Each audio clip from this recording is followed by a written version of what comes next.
안녕하십니까. 암호화폐 정보를 전달해드리는 닥터 비트맨입니다.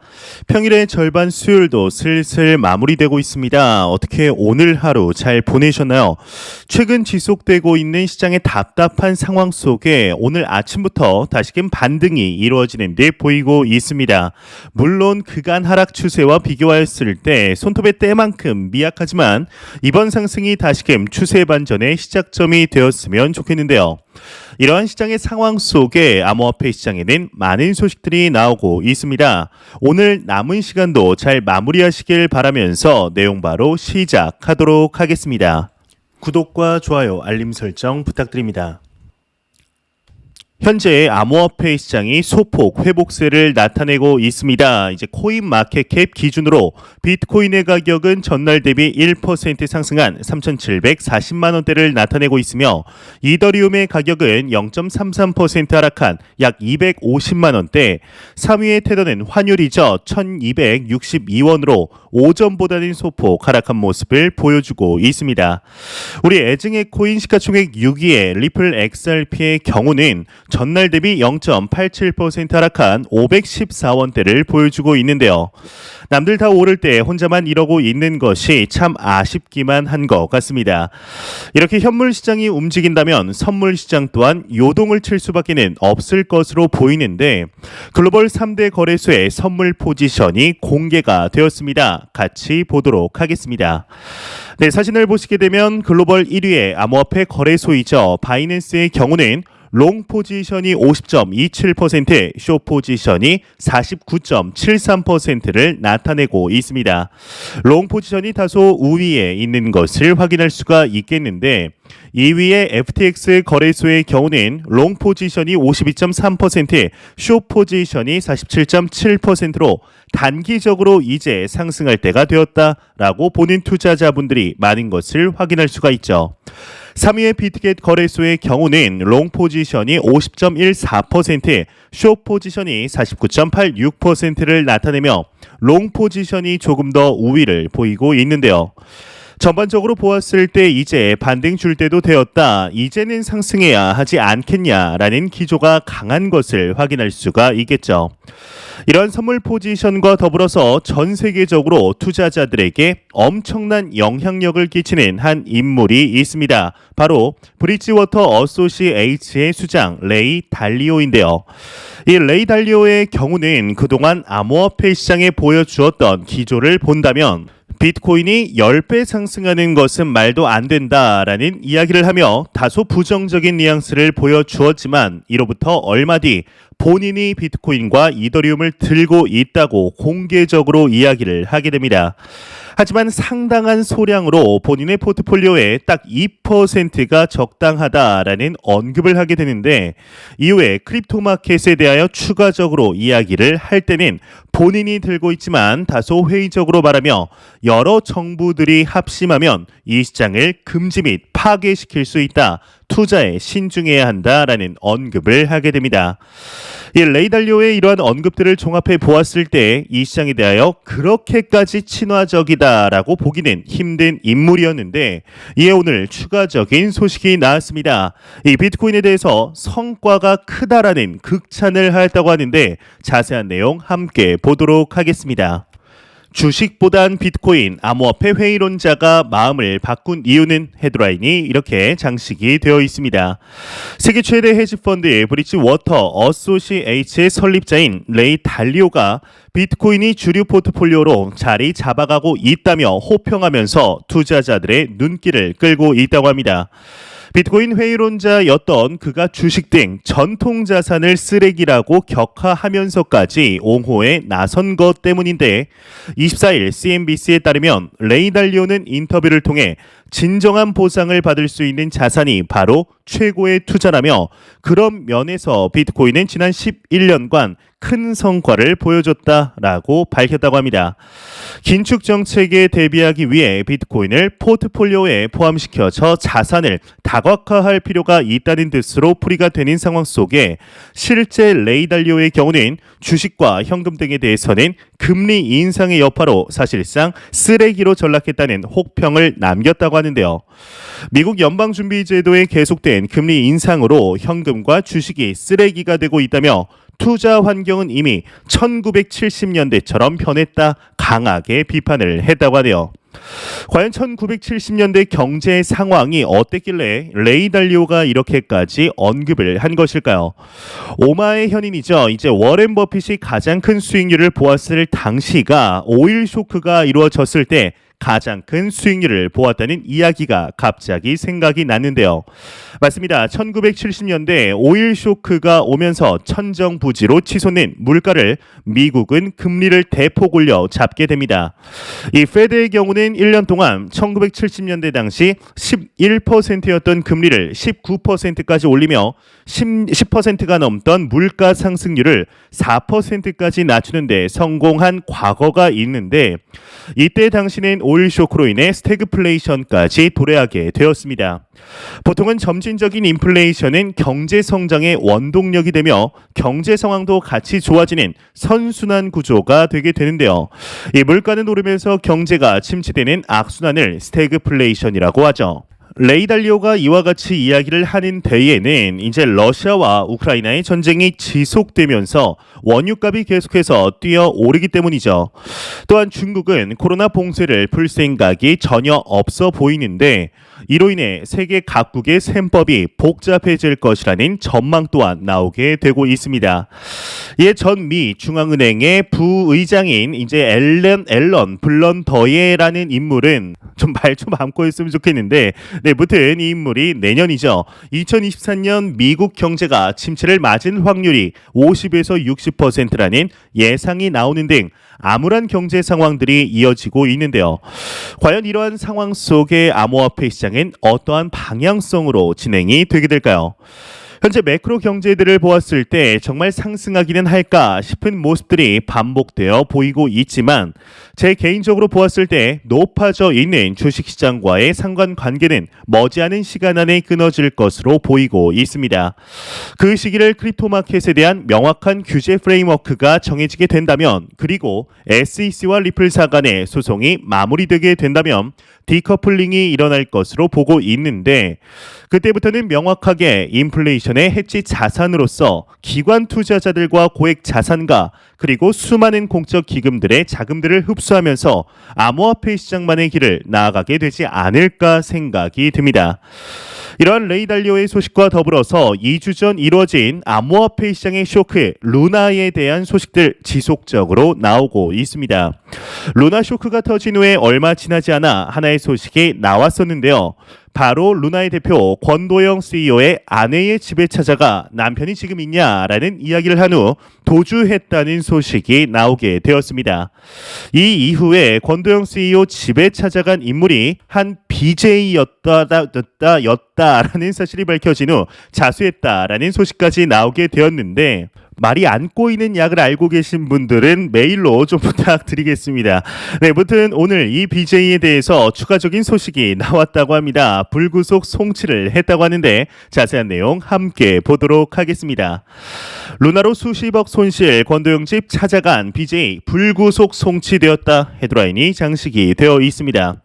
연합뉴스에 따르면 루나와 테라 UST 폭락으로 수십억 손실을 봤다며 발행업체 테라폼랩스의 권도영 최고 경영자 집에 찾아간 인터넷 방송 BJ가 불구속 송치되었다고 합니다. 서울의 성동경찰서의 경우는 아프리카TV BJ A씨를 주거침입 혐의로 조사한 뒤 검찰에 송치했다 25일 밝혔다고 하는데요. A씨는 이달 12일 권 CEO가 거주하는 아파트 공용현관으로 침입해 자택에 초인종을 누른 혐의를 받는다고 합니다. A씨는 아프리카TV에서 코인 전문 방송을 하면서 루나에 20억을 풀매수했다며 권도영 찾아간 것이 맞는다라고 이렇게 직접 밝힌 바 있다고 하는데 A씨는 지난 16일 경찰 조사를 받은 뒤 취재진에게 권 대표가 공식 사죄하고 가진 자금을 동원하든 어떠한 계획을 말해야 한다 주장을 했다고 합니다. 어떠한 마음이 한편으로는 이제 이해가 안 가는 상황은 아닌 것으로 보입니다. 이제 하루아침에 수십억을 날리게 된다면 과연 제정신으로 버틸 수 있을까에 대해서 생각을 안 해볼 수가 없는데 이에 얼마 전 하나의 기사가 또 나오게 되었습니다. 바로 싱가포르의 사무실이 건재하다더니 취재를 하러 찾아가 보니까 사무실이 폐쇄되어 있더라라는 소식이 나오게 되었는데요.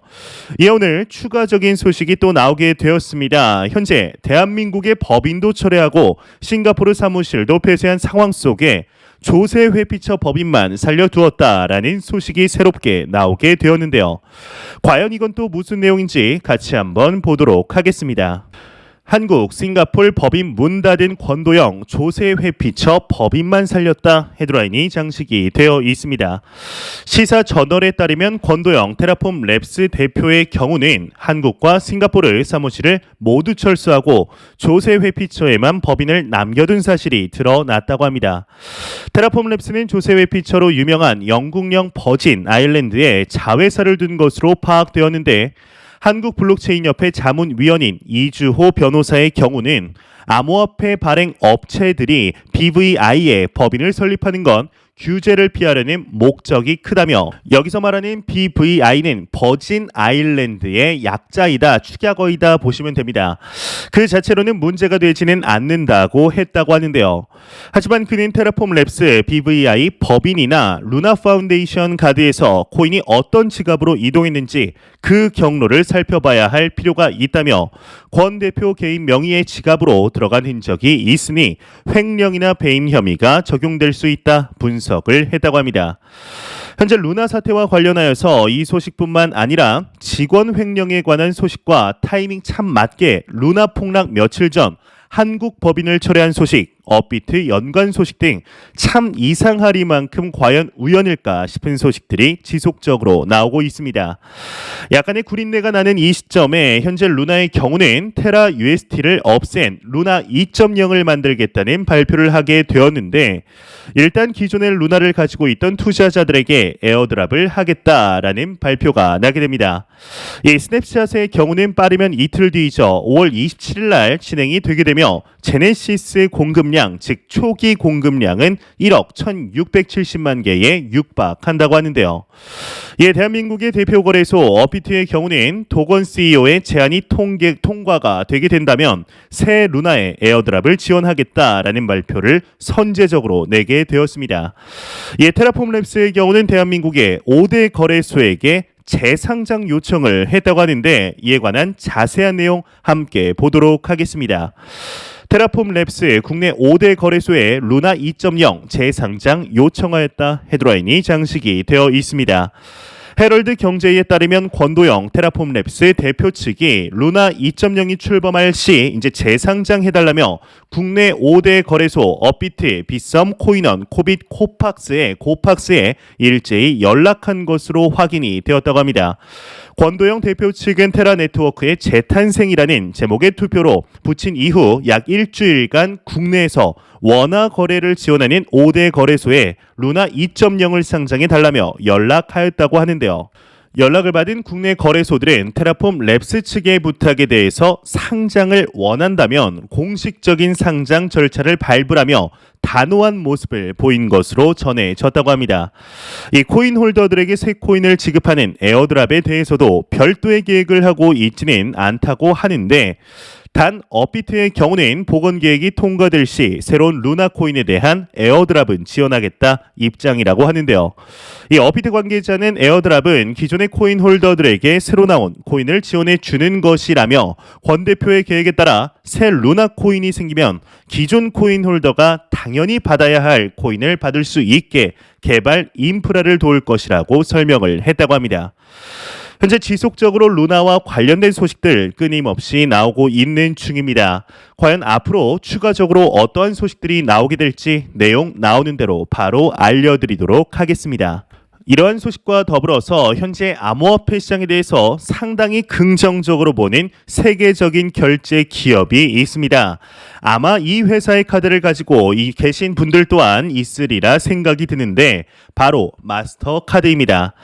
이 마스터카드의 경우는 작년부터 암호화폐 사업 전략을 발표하며 서비스를 적극 확장할 것을 예고했을 뿐만 아니라 모든 은행과 가맹점에 암호화폐 기능을 제공하며 글로벌 최초로 현금이 아닌 현물로 선물 거래를 진행하게 되어 상당히 화제가 되었던 벡트와 파트너십을 맺는 등 암호화폐 친화적인 행보들을 이어가고 있는데요. 예, 오늘 마스터카드에서 두 가지의 새로운 소식이 나왔습니다. 일단 첫 번째로 마스터카드의 한 임원이 이야기를 하였는데 조만간 크립토 마켓의 대규모 채택이 이루어질 것이라고 하는데요. 자세한 내용 함께 보도록 하겠습니다. 마스터카드 임원 암호화폐 대규모 채택 조만간 이루어진다 헤드라인이 장식이 되어 있습니다. 한 외신에 따르면 마스터카드 신제품 개발 및 혁신 부문 부사장 해롤드 보세이의 경우는 블록체인 기술 및 암호화폐에 대한 대규모 채택이 조만간 이루어질 것이다 말을 했다고 합니다. 그는 오늘날 전 세계 수백만 명의 사람들이 디지털 자산을 소비하고 있다며 우리는 이미 대중시장으로 향했고 이는 금융기관이 암호화폐 분야로 뛰어드는데 매우 중요한 역할을 하게 될 것이라고 설명을 했다고 하는데요.